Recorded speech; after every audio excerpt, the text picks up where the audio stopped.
Yo, what's going on, everyone? Welcome to this extremely late live show episode of Walking 90. Um, because Ebony decided to have a meeting that took clearly over the allotted time, and we are starting late. My wife is eye rolling at me, so that probably means I have to sleep on the couch tonight. Thanks a lot, Ebony. Thanks a lot. Look, I'm just here for the vibes and CPT. Yeah, you're clearly we can see that clearly. Um, But before we get started, I just want to start with this. Um, it hasn't even been a week, and we are already dealing with another mass shooting here in America. This is the 288th mass shooting having to deal with dealing with schools. And schools are supposed to be this safe space for our students to go to, for our young people to go to learn the difficult stories about life. And it's sad to know that nine sets of parents sent their child off to school and didn't get their child to come back into their arms. And, you know, two husbands lost their wives. And unfortunately, the news came out today. I don't know if you guys saw it or not, but one of the husbands died of a broken heart, literally had a heart attack when he received the news. And it's just devastating and it hurts a lot. And being a teacher in the classroom, you never think that that's going to be the space, but we have politicians and leaders who decide to put lobbyists and party lines ahead of what's right. And I'm not talking about yes, I am talking about it. We have to do better about gun safety. We have to do better about mental health. They're trying to make it one or the other. If we get mental health, we can't have gun safety. If we get gun safety, you can't have mental health. It could be the same. It could be all done in the same package. It literally can be done. The same way how these same Republicans want anti-immigration laws and they want anti-abortion. They can, if they can have that, we can have gun safety and we can have mental. We can all be taken care of in the same space, and we have to do a better job of protecting the young in this country. No child should have to go to school and worry about getting gunned down by AR-15. It's unacceptable. It's unacceptable, and it hurts. And me and my wife were talking about it. We were dealing with a array of emotions, and I'm just, you go from being numb to being pissed to feeling lonely to feeling like, well, what's going to change?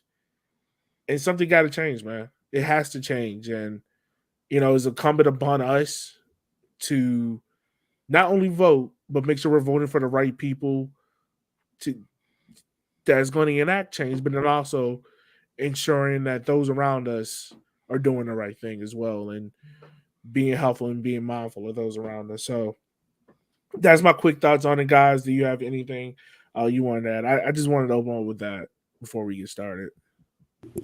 No, I mean, as a teacher, the floor is kind of yours, man. So, um, there's nothing I don't disagree with in any of your statements. So I appreciate you coming through with your thoughts and your perspective, especially coming from the education side of it.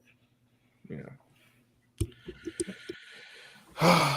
But, with that being said, with politicians not saying what they need to say,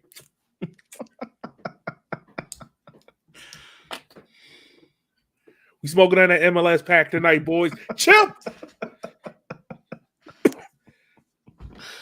The flow is short, my guy. I will say the tweet that inspired this smoking joke, I posted on the USL Discord as a joke. The whole I always smoke after sex thing, because I thought it was a little racy, but everyone on there was like, "You got to post that. You got to post that." So I did, and I don't regret it. That game was crazy. Like, first of all, thanks to everyone from Minnesota United. You guys were great. We went to the Blackheart. Everyone there was super awesome. Gary came down.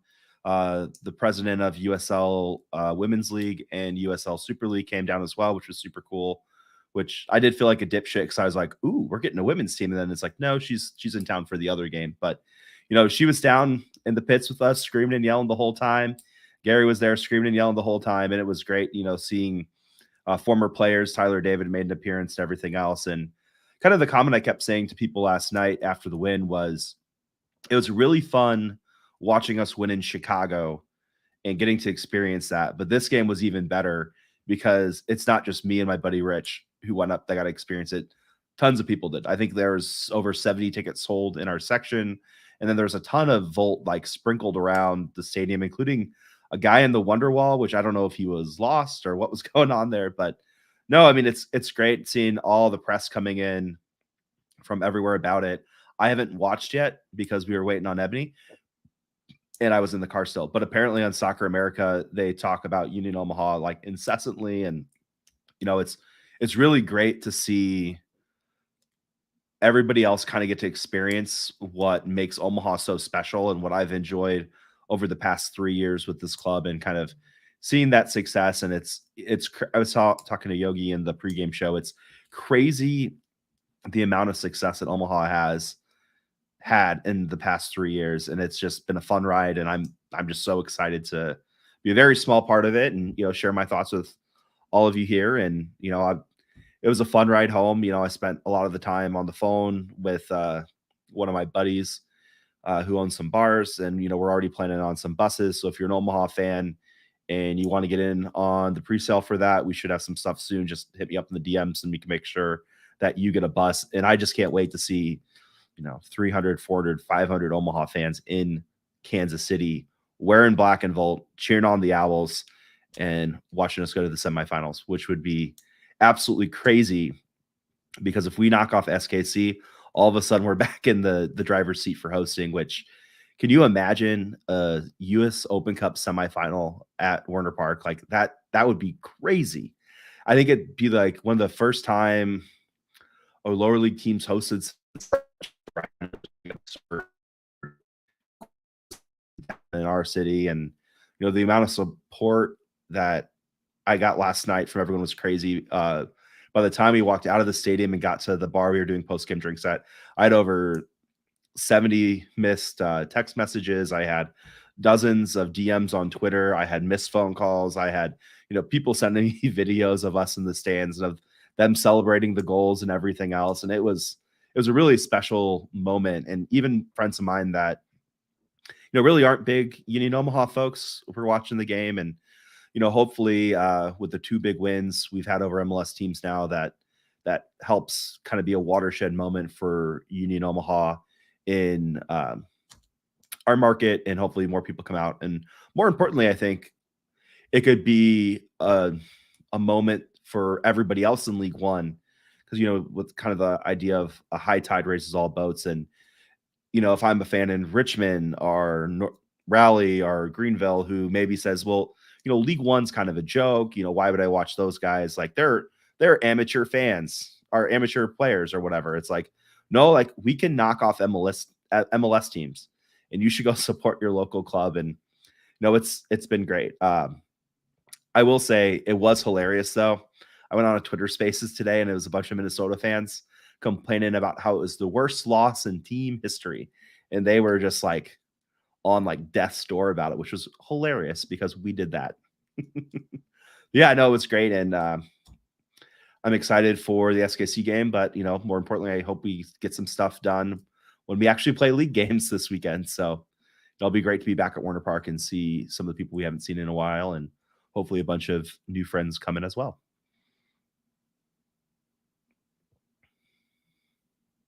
All right, hold on. Switching it back. I was like, I'm done. I keep going. I can keep going. There you go. If I'm Chip, I'm like, fuck you, fuck this. We just suck my. That's why we don't give you the solo cam. Well, not anymore. It was hilarious. My buddy Liam Keating got a video, or posted a video, or found a video somehow of the second Union Omaha goal, and I'm just sitting right next to Gary Green, just going like towards the Minnesota players who were like stumbling by, and I was like, man, it was crazy. Like the emotion in that section was great. I mean, and like I said, it was awesome getting to experience that with a bunch of other Union Omaha fans and former players and everything else, and it was great. And hopefully we get to experience it again in SKC. Yep. That will be the cool feeling. But guys, we got a lot to talk about. I haven't been on this show in a month. There's a lot that's happened. Yeah. Haven't been in the show in a month. Feels a little weird. Outside of me being in Mexico getting drunk off caipirinhas and getting a little bit of sunburn, which I didn't know black people could get. Oh yeah, it hurts, man. Uh, well, see, I didn't hurt that badly. Mine was just more like peeling, but maybe I'm just ashy as shit. So who knows? Um, but yeah, we got a lot to talk about, y'all. I think where we last left off, oh, we didn't miss that much. Really, 3 games only really to talk about. South Georgia gets punched in the mouth by Fuego. We got North Carolina FC getting a home win. Yeah. Ev, a home win. We got to talk about that. And then we got Ford Madison fumbling the bag against Charlotte Independence. Is Charlotte Independence for real, or is Ford not there? Are they going backwards? We'll talk about that in a little bit. But guys, let's start off with this South Georgia Tormented game. 4-0 to Fuego. Yo. This is the game that Chip, when me and you did the Twitter Spaces, which, by the way, when we don't do live, we go on Twitter. We talk on Twitter. We want to hear from you guys. We're trying to build this USL League One community. In order to do that, we need you guys to interact with us. Mm-hmm. It's your opportunity to share your trash ass takes with us, David Varna. Right.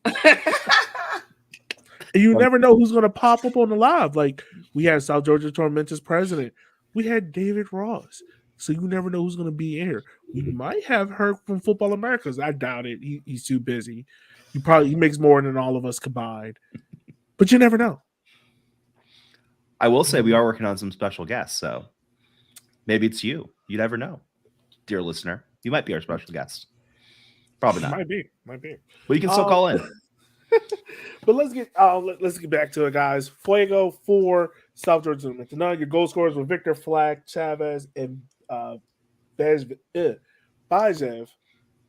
Is this a good win? I mean, of course, it's a good win for Fuego, but what happened to Tormenta, guys? Like, we were up there riding high on Tormenta, thought they were going to be the team, and they ain't the team, buddy.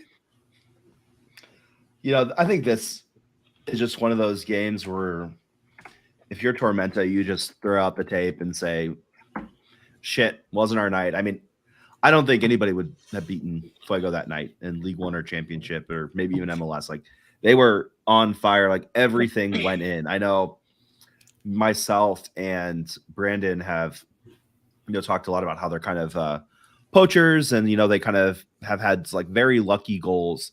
Like, if you looked at their XG versus Madison when they won, they had like a 0.2 XG. They had one shot on goal and it went in. And that's when they got around the keeper, played it out the back and put it in the back of the net. And same with Greenville. Like, both their goals versus Greenville were kind of, sloppy goals. And I don't know. I think good for them for looking like a team a lot of us thought they were going to look like. But, if you're Tormenta, it's,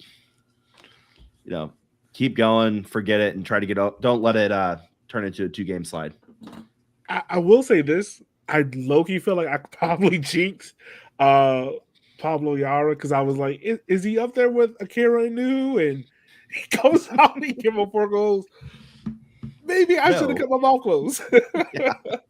Poor guy. Yeah, 4. If he has a list, I think we're on it now. Probably so. I don't think I'm going to be the most favorable person down there. Adam, let me ask you this question, yo. If you're South Georgia, and we're going to talk about Fuego, but I want to ask you this about South Georgia. If you're South Georgia, are you looking more at the defense of being the problem of why they give a 4, or kind of like the midfield just being too sloppy? That's what I just asked. Like, in the beginning, we were praising their defense and how it was, we may only score 1, but you're scoring 0. That's how they played. They looked a little suspect in this game. I don't know if it was just a one-off, like it was a one game that was just a little bit off.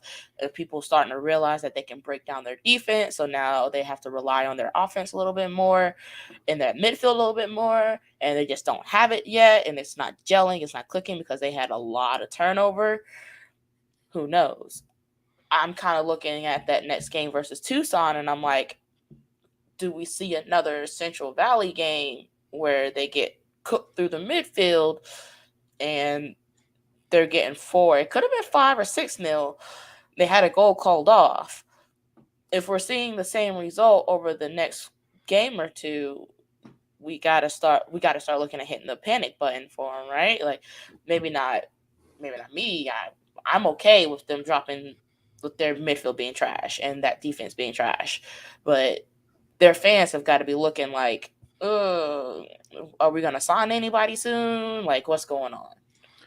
Which for them, Toby Otieno from Union Omaha last year is, per yesterday at least, it looks like he has got his issues sorted out at the border, and he is coming back from Kenya to play for them. So hopefully he's in good form, and that could help them out a lot. Having a guy like that who, at times looked like an all league player.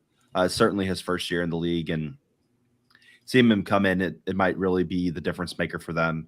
He's a really good player, and sometimes it's just the one piece you need. And I don't think they're necessarily broke, but it definitely helps to get a strong asset like that back. Yeah, it definitely does to have someone back there that can kind of anchor that and help out. Because Phelps is a great center back as well. Kind of put the positive spin back on Fuego. I gotta say, for Fuego, like we talked about last week, we were kind of like, are they this team? Are they this dominant squad? Can they be in that upper tier in USL League One table? And we were kind of like, they can, but we don't know if we can trust them. Does a performance like this make you trust them a little bit more, or are you still kind of on the fence? I mean, I'm kind of like, what? Like, how do you rate this team? Because they beat a lowly Madison, they tied a decent Greenville, they came back for they did they go up against Chatta, and then Chatta came back, or was it the other way around? I think that one might have been the other way around. I'm not sure. No, they went up 2-1, and then because all the goals were in the first half, I forgot about that. So yeah, so they went up 2-1 on Chattanooga and let Chattanooga get that quick goal back. So it came up to be 2-2. It's like, who is this team? Like, are they going to be the team that gets bumped, or are they? Because right now they're holding results. In their last 5 games, it's 2 wins, 2 draws, and a loss. That's a really good stretch, and they're in second with 12 points. Like, I don't know what to make of this team, but it's kind of scary because what the fuck? They can either hold you to 1, or we're about to play Chaos FC and it's no defense, just vibes for 90 minutes. Yeah. And the thing is, they've only had 1 home game. So all their games are on the road. So you got to imagine the team is probably going to tend a little bit more upward as the season goes, because in the back end, they're going to get a lot more home games. The same with NoCo, who we'll talk about. Yeah, I don't know. I'm not off the fence totally, but I'm kind of leaning more like, I think if Central Valley can get a home field, and we'll see how they do at home. But if they have to play on the road, I trust them. I trust them in this one. Mm-hmm.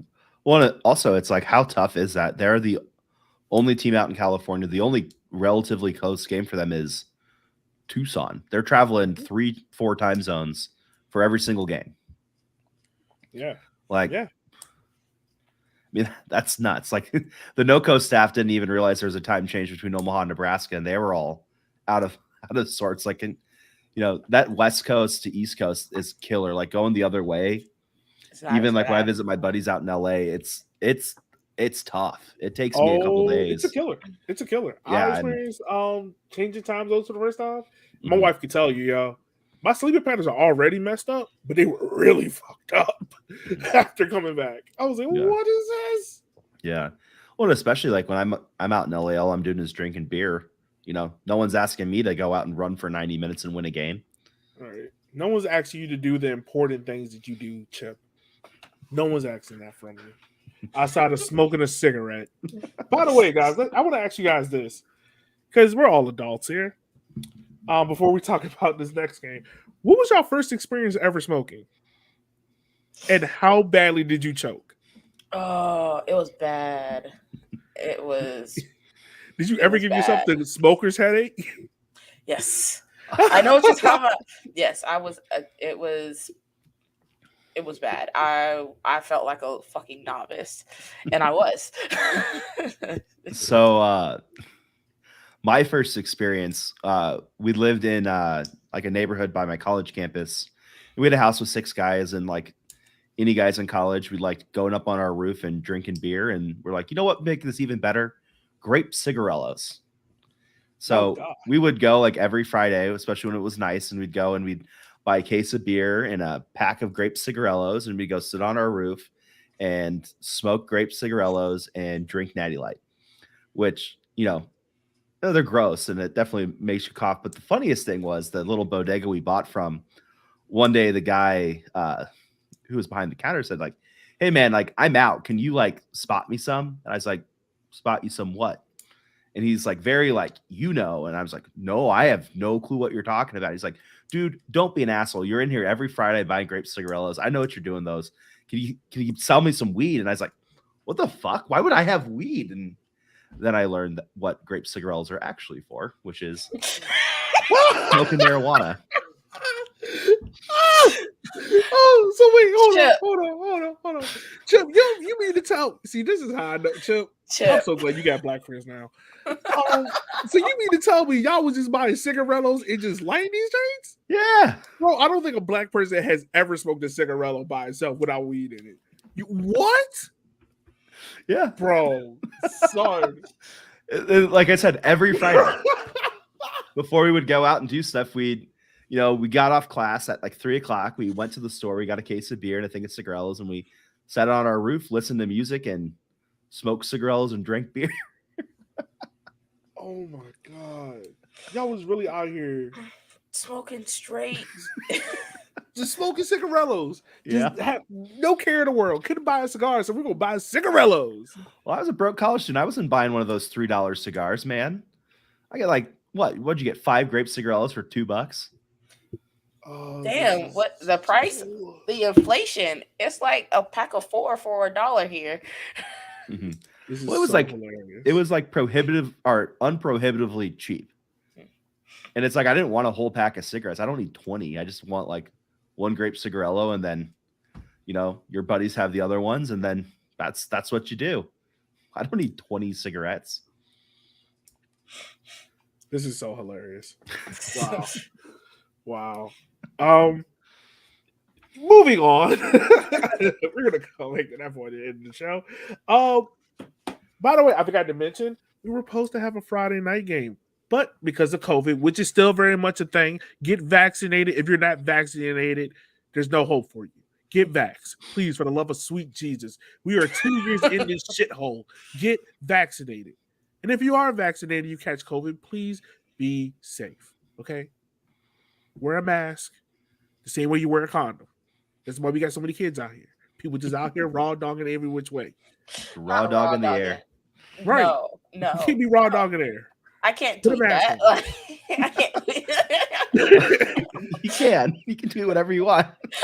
But yeah, no, for sure. I think that's definitely a very serious thing, especially as people start to travel more and everything else. Just recently I've had 4 or 5 friends all get COVID for like the first time. I bet they did smoking goddamn cigarellos. Lungs look black as hell. But yeah, I mean, I think again, like, be careful. Like, the last thing we want to do is go back into a lockout and lose out on all this beautiful, beautiful soccer. Yeah. Oh, and also, if you are a GM of a team and your game gets canceled due to COVID, don't be a shithead like New Mexico did and schedule it for 2 days later and make the team you're playing call up 8 youth players so they can suit up a squad. So, but look, that was Phoenix, wasn't it? But that was the only way they was ever going to be Phoenix. Oh yeah, the only way. Which, that being said, if Union Omaha does the same thing, I reserve the right to go back on my statement and be like, well, it's gamemanship. Shouldn't have gotten COVID, man. Wow. I wish I would have learned that lesson 2 years ago. Yes.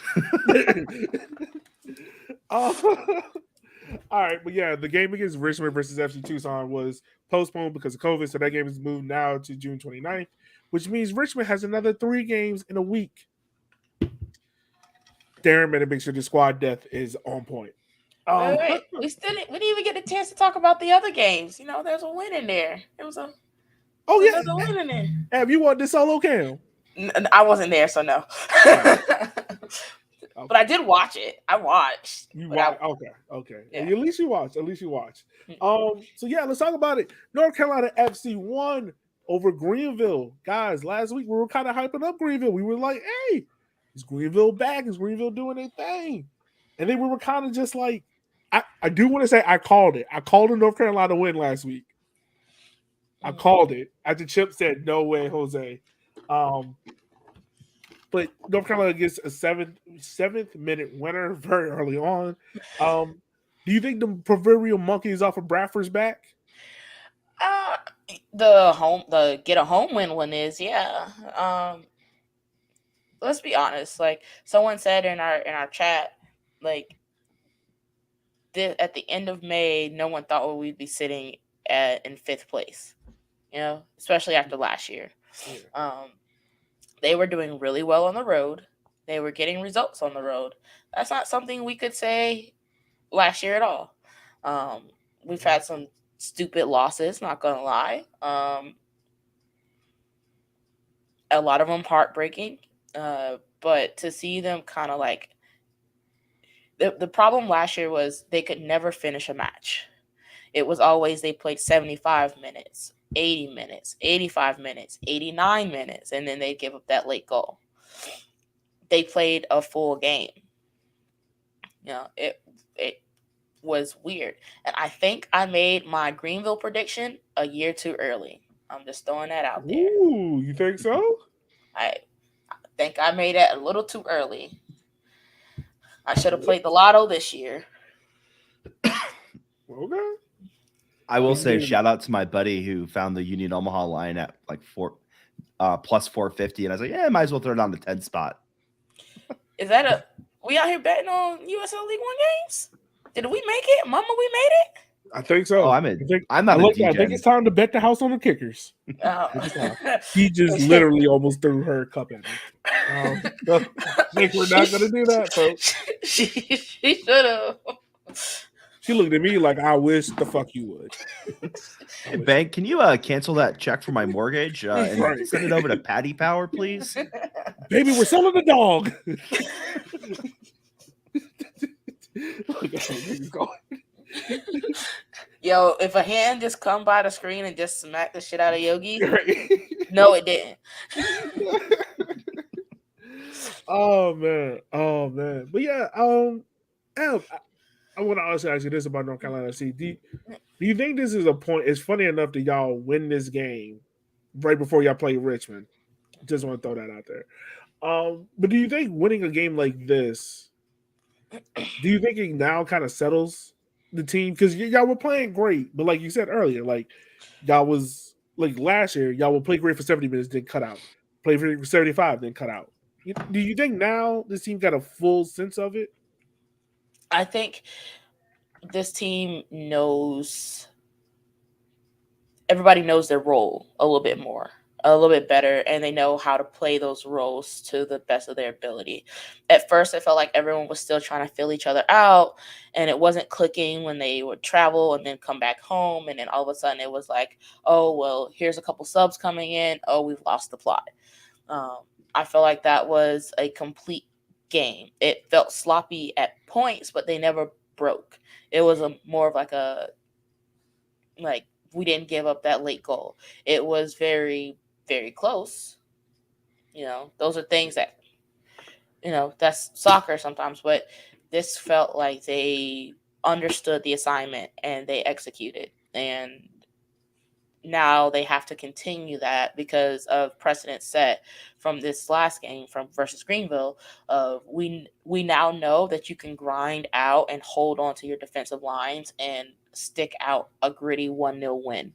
But now can you do the stylish 3-0, everybody's clicking, lines are clicking type of win? That's kind of like that next hurdle. And can you do it at home? We've seen you do it on the road. We've seen you do the gritty 1-0 wins on the road. Now we've seen you do it at home. What's that next step? You know, it's kind of like next progression, especially because we're bringing in all these academy kids, and Frame is starting again. And you know, Nick got into the game, and he started and he played well. I definitely thought that everybody knew that, you know, beat him on his near side.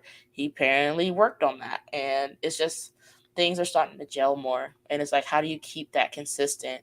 I'm not saying you have to win every game, but you do have to compete every game.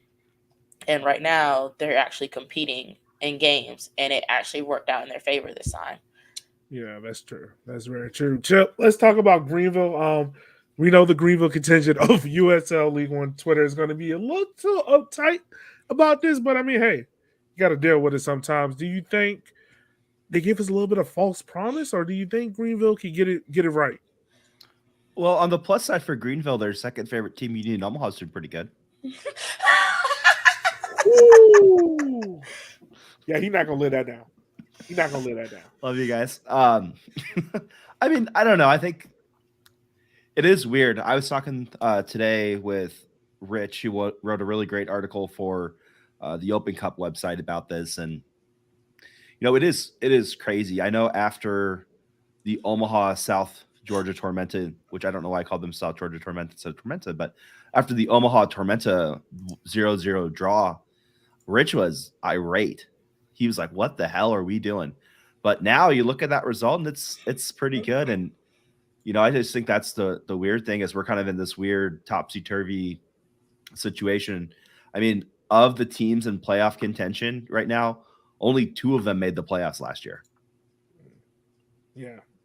And in fairness, there is some weird stuff with the table, but you have FC Tucson, who's a 4 seed, bringing up the rear. Omaha at 9th, which is better than it looks. Then Greenville just barely out of playoff contention. But again, it's a long season. We're not that far. We're almost a third of the way through for some teams, but there's plenty of time. The whole table is really close, and if those results don't start coming in come July, maybe you get a bit nervous. But we've seen before with Greenville, they're a well-coached team.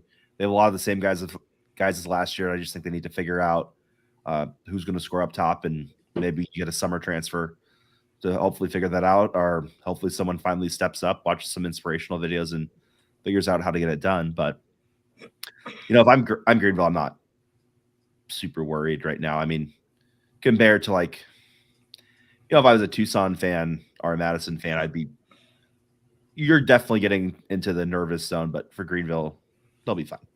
They have the track record, they'll be fine. Yeah, I still think the biggest concern I have for Greenville is just the lack of a young striker option. Just someone younger. Jay King is good, but Jay King is good if you want to be 5th to 8th.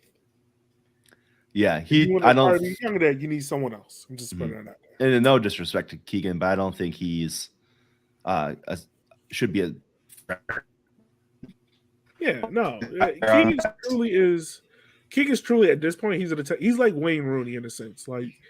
He was a great center forward that scored goals, did assists, and then something just happened, and now he needs to play more midfield. He does that great. I think Don Smart. He's either over the course of Don Smart's USL League One career, he's gone from striker to left wing to center attacking mid to center mid. Now playing CDM, and you can do that in USL League One.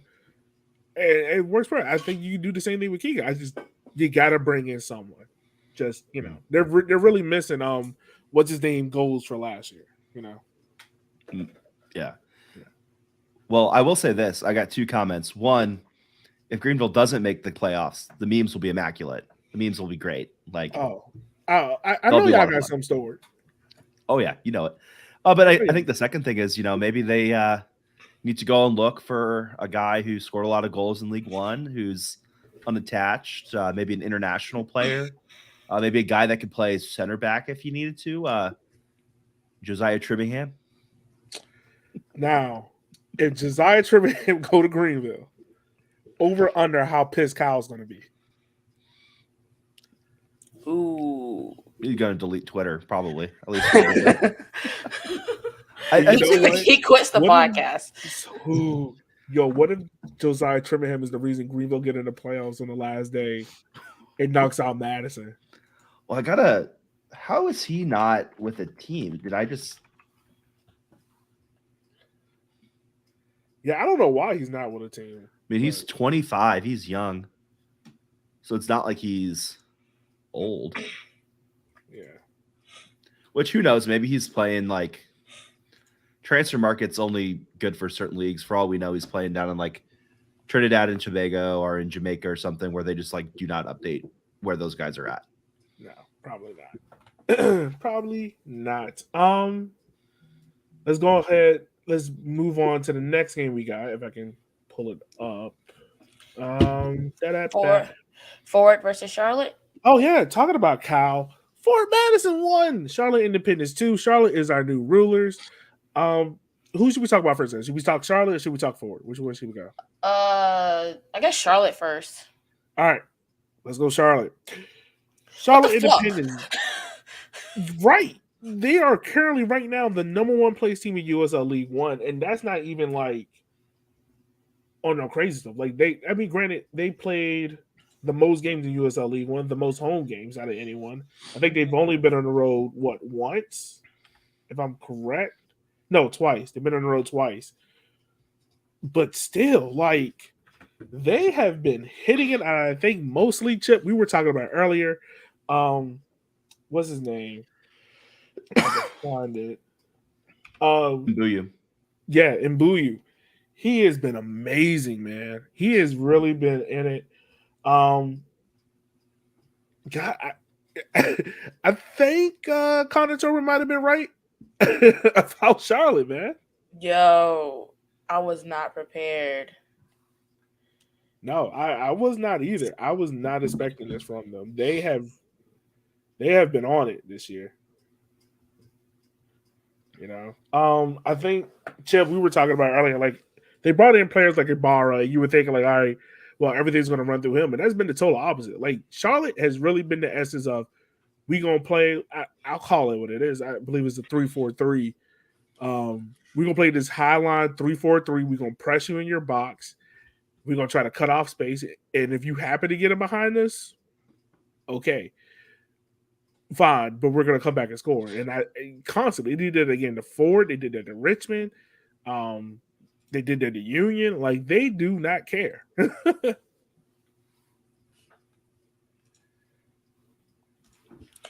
I'm more concerned. Like, yeah, the three.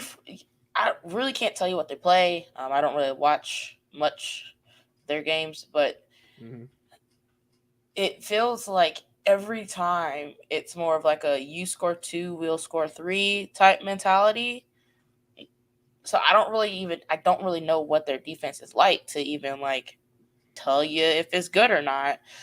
Because looking at who they've played, it's not like they've played anyone that was like crazy out there good, right? They tied a Fuego. They beat Northern Colorado. They lost to the Kickers. They beat Union Omaha. That's probably the toughest game they've had all season.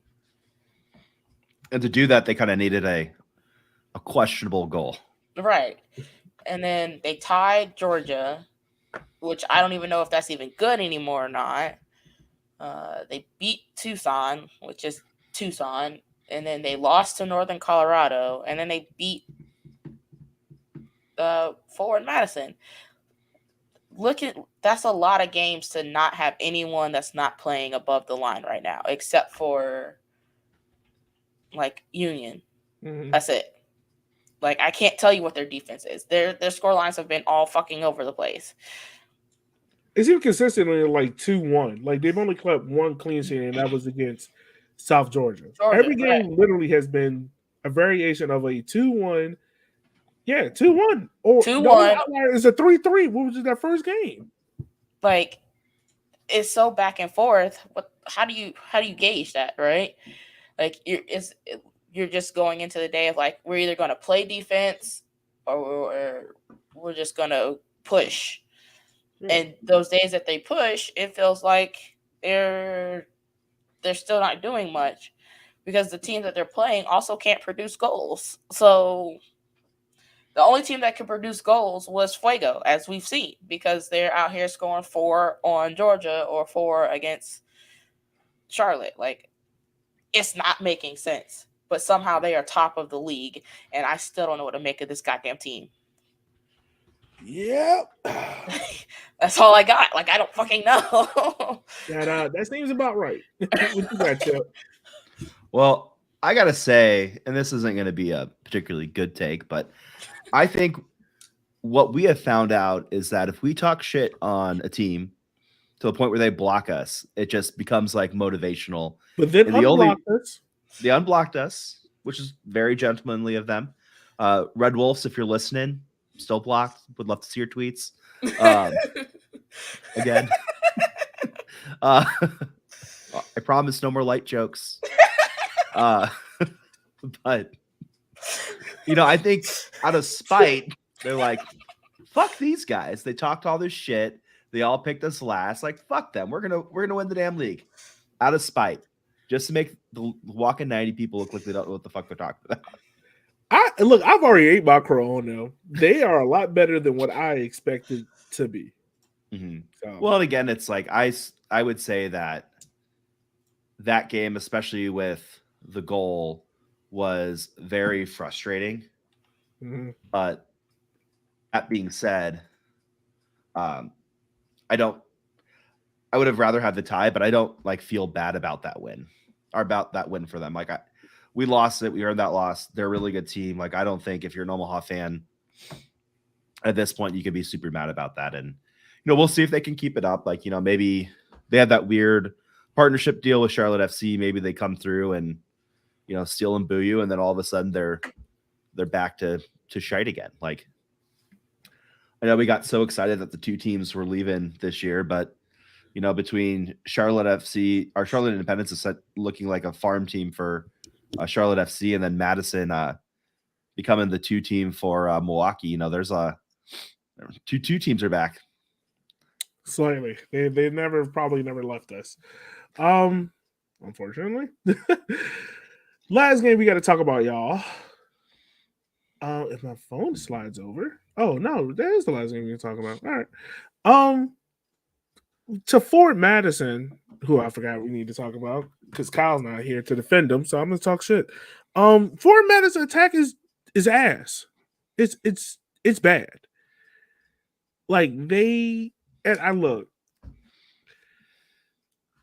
I think my main issue with Fort Madison is kind of the same grip I have with Greenville, but it's also as if the players that Fort Madison signed to approve that attack have either degressed or they look like they're not connecting. Like there's something not linking with the midfield to the attack. And I think it's also like the point of they're missing a number 9. Their big money signing Brazilian player, whose name is escaping right now, isn't really clicking to the height he is. Am I bugging? I'm not, or am I kind of right in this? I mean, no, I think you're kind of right. It's like there's no way that Ford can add all that talent and still not be scoring goals, right? Yeah. Like it's not even like you. These are some very easy winnable games that you're just not doing, right? Mm-hmm. Not quite sure where the disconnect is between their forwards and scoring, but somebody's got to shake something up to like get them back on track, because otherwise this season is over before it really kicks off. Mm-hmm. And I think that's the big thing. And I'm going to be completely serious. I love dunking on Madison and their fans as much as anybody in the Union Omaha fan base, but in all seriousness though, I think if you look at the teams that are struggling right now in the standings that are out of the playoff, Greenville looks like a team that if they figure some stuff out, they're going to be fine. NoCo and Omaha, once they play some games, they'll probably be back up in the playoff hunt. Tucson, they have a coach that took them from the worst team in the league to the fourth seed in the playoffs last year. So if he tinkers a bit, Perlman tinkers a bit, maybe get some guys, like he has a track record of improving teams that suck. Madison, it's like, I guess what is the bright spot for Madison? I guess you've gotten a lot of ties, but I don't know. Like being as impartial as I can be, like I don't really know what the bright spot is for them right now. Like if I had to look at him at it, Cassini's looking better, but again, their attack's been anemic.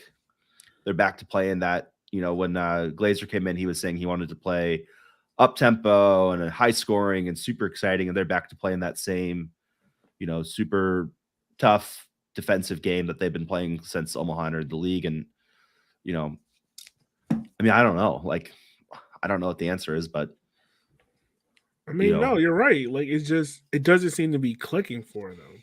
Mm-hmm. Like, I don't know what it is. Like, it's so many games. Like, even the game that they won against us, like, they didn't score the goal. It was an own goal that got scored for them. So, I don't know. It's just hard. Like, you already got 3 games in which you got shut out in. A pair of 0-0 draws and one good draw against Chattanooga, and then another questionable draw against FC Tucson. And then the goal you got against Fort Madison. So you're really looking at it, you've only scored 1, 2, 3, 4, 5 goals so far out of a possible 8, 9 games. That's not good enough. Well, here's what I would do if I was Matt Glazer. First, I'd look up the country code for Trinidad and Tobago, and then I would put it in my phone and call up Josiah Birmingham. Chip, no one is calling that, man. No one is calling that. He just fell off he needs to be put on like a milk carton. I want to know what he's up to. I was even looking to see like maybe if there's something on Instagram. He hasn't posted since the end of the season last year for Madison. And it's like, what is that man up to? Just vibing. Living his best life. That's what he's doing. Living his best life. All right. Well, that's the wrap up of those week's games. We'll go ahead. We'll move on to this week's upcoming games. First and foremost, we got 2 games in the Smother and Cover Cup. We got North Carolina FC playing Richmond. We got Chattanooga playing Greenville. Then we got Tormenta. Can they get a comeback against FC Tucson? Get back on the winning side of things. Then we got Union Omaha coming off of the high of smoking that MLS pack, playing against NOCO, who still has yet to play a home game. And then we got the Dirty Birds of Madison going out to Fuego. Guys, out of these 5 games, what game are you the most anticipated to watch after your Champions League palette has been overfull of? You mean after I get done mulching in 90-degree weather? Yeah, pretty much.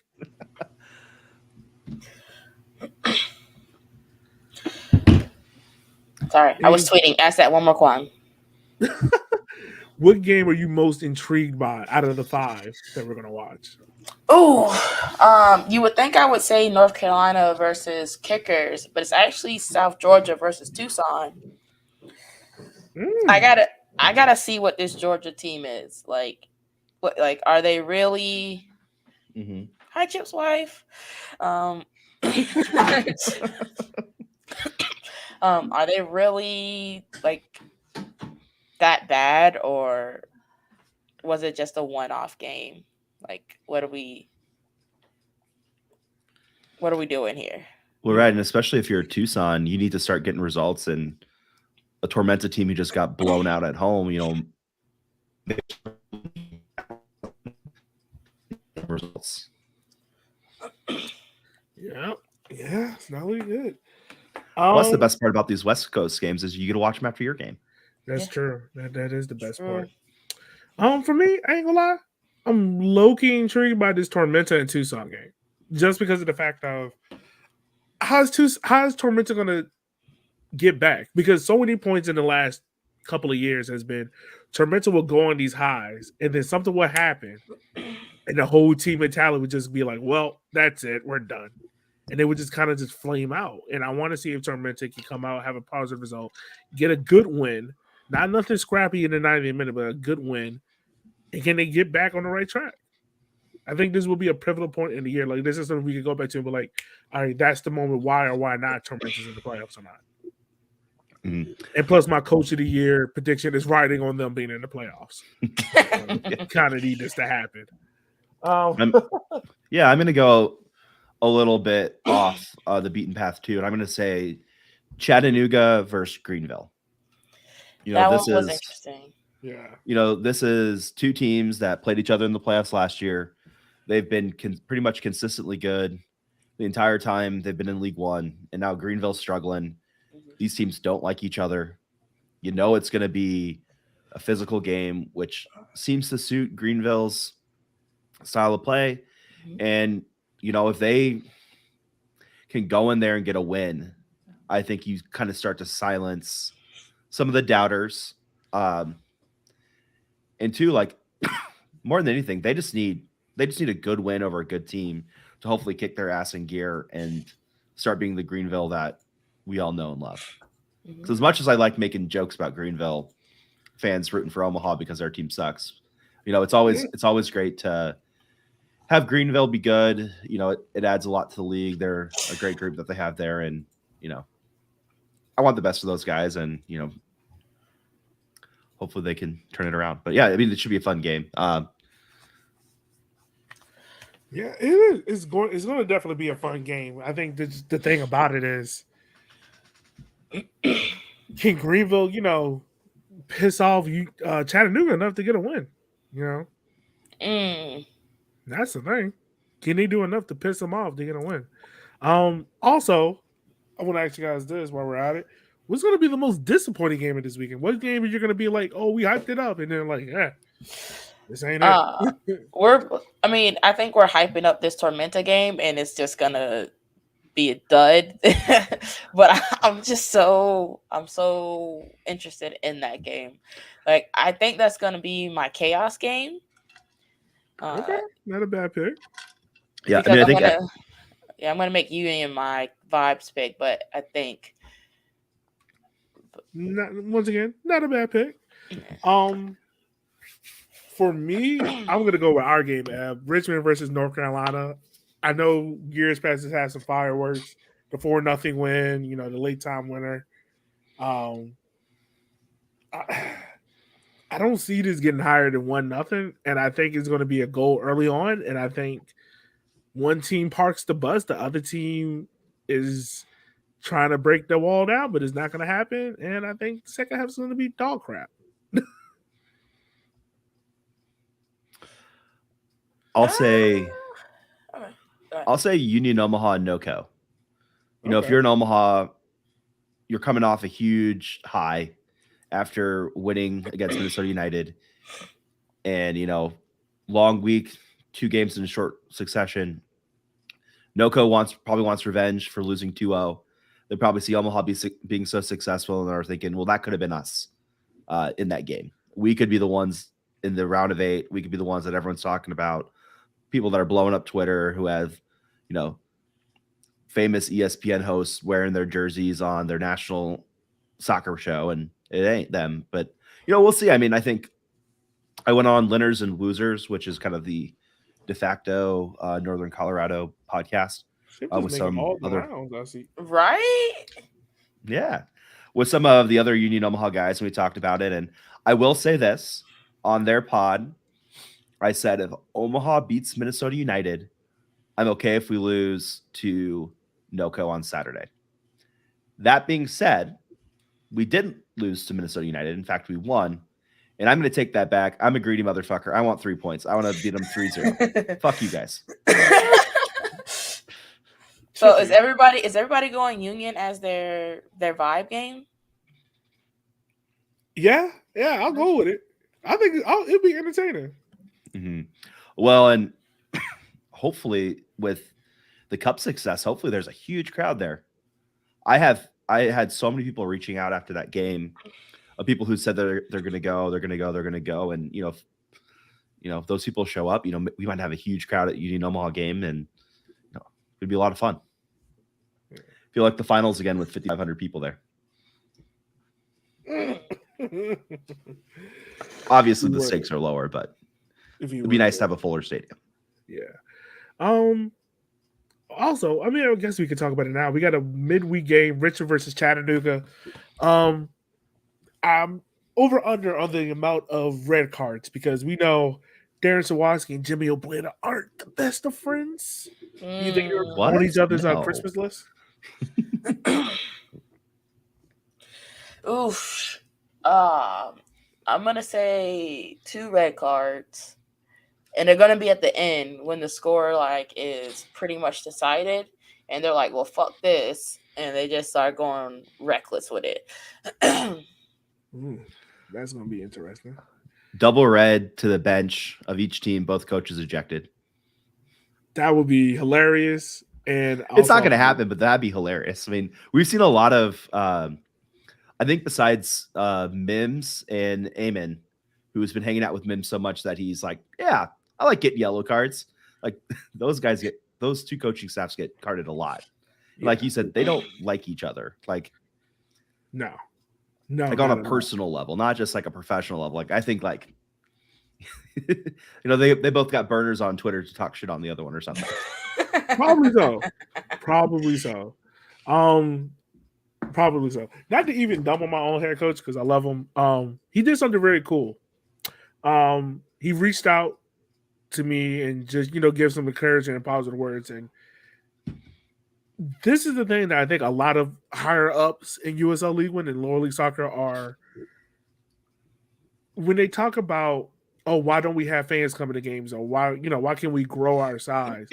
It's little things like that that make you feel like, well, damn, like they care, And maybe I'm being a little bit weird, but it's things like that that make like when the coach reach out to you and be like, hey, how are you doing? Is everything good?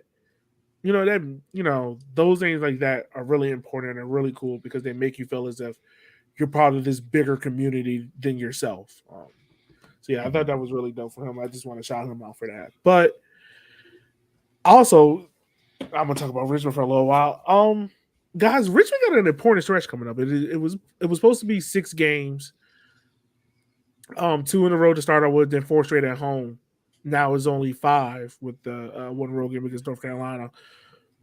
But this is an important stretch for Richmond, and I think that if Richmond doesn't come out of here with at least 3 wins, I'm gonna be honest with you, I don't think we're gonna be any higher than a 5th or 6th seed this year. And I mean, it may be too early for that, but that's how I'm feeling right now. What you guys think? So I just pulled up your schedule. So from June 1st to June 29th, you have 6 games. Like, that's goddamn. Yeah. Yeah, we running the gauntlet, dog. Wait, well, let's go back a little bit because even then, you still got a Saturday, May 28th game. So that's 7 games within a span of 28 days. Or 30 days, 28 to 28th. Mm-hmm. And it's about even. It's 4 at home, 3 on the road. Well, that's a fucking lot. Like, let's be real. Nothing but a word. So you've got an informed North Carolina FC at NCFC. You've got a very goal hungry Chattanooga. You've got a lackadaisical Georgia. You got a don't know what to do Charlotte. You got a kind of meh Noco, but they can still turn it on anytime. And then you got a very lowly Ford and a very meh Tucson. So there's some wins in there. It's just a matter of you guys taking the opportunity to take them. This feels like we were talking about NCFC last year. Like you've got the wins there. You got the chance to like really propel yourself into like that 3 and 4 spot, maybe even second, depending on how Charlotte does over the next couple of games. Yeah. How do you have the squad rotation for that? I believe we do. I think it's up to Darren to trust it. Do you trust your backup goalkeeper? Do you have a backup goalkeeper? Yes. He played in the U.S. Open Cup. I trust him. Mm-hmm. Center back, I think we're a little thin there, but I think Dakota can pop in, but still we're thin. Fullback is always the issue because once our fullbacks get hurt, it's kind of a wrap. Attacking wise, I'm not too bad. Like if he get hurt, I trust Matt Billy enough to do a job. I trust David Olsen. So yeah, I'm fine with those guys. But I think our biggest concern is just the defense for me personally.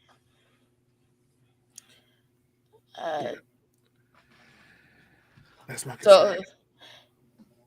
All right, so let's go through them. So like you said, you've got 7 games in a month.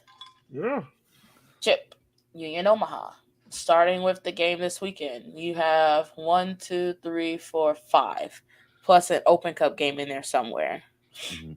You're sitting not bad, you know, but where do you see your catalyst becoming? Because you have Noco at home, you got a Chatta, you got Tucson away, you come back home to Greenville, and then you get South Georgia. Yeah, so I think if you look at that stretch, I mean it's a tough stretch. So NoCo is a team that I think is a lot better than uh, they're getting credit for right now. We got that at home. I don't like saying games are must win, but I think if you're Omaha, you really kind of need to get 3 points there, build off the momentum of the Open Cup, and put some results on the board. You have to in this league with how tight it's looking, you have to get results at home. You can give some up on the road, but you have to win at home. The next game, Chattanooga Red Wolves, we have never gotten a result at Chattanooga ever. The first time we played there, that was the before the lights game. We lost 3-0. They broke Dami Viader's ribs. We started sliding. Bad game. Last year, they whooped on us while I was flying over to London. Bad game. Uh, and then we played them out on the 4th of July. They did the classic Chattanooga thing of scoring in like the death of the game and taking the steam out of our party. If you can get any result there, that's huge. I don't know if we will, but if you get any result there, it's huge. Then we have Tucson, which hopefully is a win. But again, going into the desert, changing time zones, you got the heat, you got the desert, everything else. Then you have Greenville at home. We'll see if Greenville starts recovering or not. But that's always a tough game too. Like Omaha and Greenville, there's a trophy on the line. The players know each other. I think it's a game that Greenville will have some away support at, and it'll be interesting. And not only that, but you're looking ahead because you have SKC midweek. And then finally, you have South Georgia Tormenta, who right now, besides the slip up at Fuego, they're one of the best teams in the league this year. And then it's not in June anymore, but then you go and play Charlotte Independence, who look really really good right now. I mean, it's a tough stretch of games, and in those five, normally, I think if you get out of that stretch with 7 points, 7-8 points, like you're probably feeling pretty good about yourself. Like this isn't, and I think that's the big thing is like we haven't seen the Omaha team from the Open Cup in League One yet, besides the Fuego game at home. And if they can start being the team that they are in the Open Cup, this could be a pivotal thing, and we could see them at the top of the table by the time they play Sporting Kansas City. But if they still are kind of playing how they've been playing in the league so far, maybe you don't have that. I mean, I think we're averaging 1.2 points per game, which I think when I looked, the pace last year, 1.2 wasn't good enough to make the playoffs. And we've had a tough schedule so far, but we can only rest on that for so long, and we got to start winning games. As great as the Open Cup run is, if we don't make the playoffs, I think there's a lot of questions on, how do you make the round of 8 or even further in the cup and not even make the playoffs? And Omaha will make the playoffs. I feel very confident in that, but it's a tough stretch, and we got to start seeing some results. And I think with how the guys are playing, we're going to start seeing some results. And To and be if getting not, so to like I get what it's like to be getting the type of attention you're getting, and to be sitting in eighth out of 12 teams is not a good look in terms of national media. no, And then to round it out, looking at NCFC, it's a really big chunk of games too. It's not as many as obviously kickers, um, but we get the kickers this weekend. Then we get NoCo away. We can bring it home with Charlotte, and then we're on the road for Fuego and Greenville. So looking at all these games and all these teams, realistically, how many points do you think your team needs to get from this round of by the end of June to either get above the playoff line or to stay above the playoff line? Because mine is 7. I think we need at least 7 points to kind of maintain where we are. And how we get that is kind of like a smash and grab, a couple smash and grabs, and some very fortunate wins at home because we have some tough opponents at home. I And I think that's think, a fair number, Ab. mhm. And ultimately, I think the biggest thing that we need to do uh, with all of this is it depends on if the pack starts separating. Because if all of a sudden you start seeing a couple teams separating away from everyone else, that's when you get worried. If we're going to stay this tight, maybe you don't need 7, 8 points out of this stretch. Maybe you can get away with 5 or 6, but ultimately it's for everybody's team. You're starting to get to put up or shut up time. And the last thing you want to do is go into August and September needing to get wins to make the playoffs. And I think that's where kind of everyone in the league's at right now. Even Charlotte and Tormenta and Fuego. Like, if it's early, they can't rest on their laurels because it's still close. Because what is it? 4 points separate first and last? Or 10 points. First, 10 points separates first and last. But Yeah. it's still tight. Again, if Omaha gets 2 wins, all of a sudden they're dead even for first play. They're dead even for second place in the league right now through 7 games. But and that's the thing, is it's so close. Like, if you can turn a draw into a win or a loss into a draw, it could make or break your season this year. And I think that's a lot of pressure that a lot of teams didn't have in the past, where you had a couple teams that were significantly better than the rest. I think there's a lot of parity in the league, and I think the league's gotten a lot better despite losing all the talent that we lost last year. I think so. I think you're right. This league is a lot tighter, and I think teams are gonna have to figure it out quick. Like, we can get to a situation where we're by the end of June, and I think we probably know who are the top 8 teams.